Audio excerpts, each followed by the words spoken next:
Thank you, Merlin.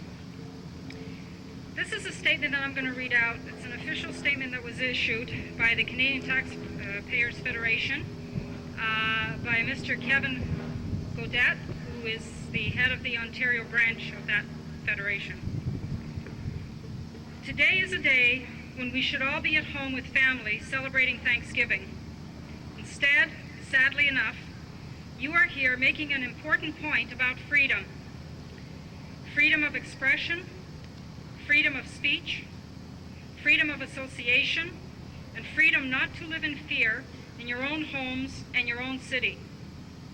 We have been blessed to live in Canada, a country that usually celebrates these freedoms, even when they challenge us on sensitive issues such as this. Everyone wants to see a peaceful resolution to the troubles in Caledonia. Everyone wants a quick resolution to the troubles and disagreements in Caledonia. Governments need to step up to facilitate an end to the standoff so freedom can be returned to Caledonia.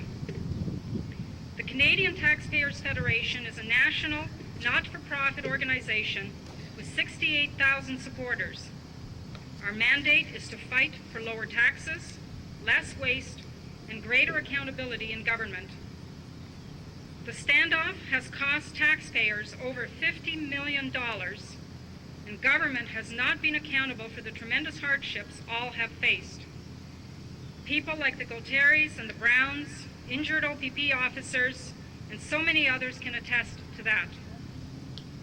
It has been more than 19 long months since this standoff began, and it appears no closer to resolution today. Thanks to the unfortunate acts of a few, the failure of governments, and the failure of police to act, all are suffering. This growing rift is not the result of the Six Nations Reserve and the residents of Caledonia wanting to continue the standoff. It stems from complacency shown by politicians in Queen's Park and Ottawa. There is no clear-cut evidence that the people of the Six Nations Reserve have a legal claim to disputed land. This is what the legal system will help determine. A swift decision on the land issue would be desirable. However, governments should not negotiate with occupiers or those who support them or fail to condemn them. When governments offer cash settlements to occupiers and their supporters, they damage the principle of the rule of law. They also, they also give the appearance that there are different laws for Native lawbreakers than for non-Native lawbreakers. The government should enforce the rule of law. In Toronto on June 3rd, a group of women anti-poverty activists held their own protest and occupied an abandoned building. Toronto police had them removed, and 4 were arrested in a matter of a few hours.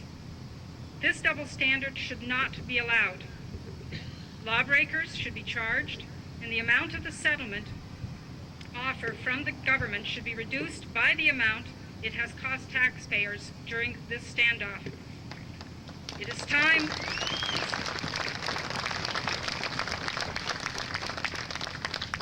is time for governments to act.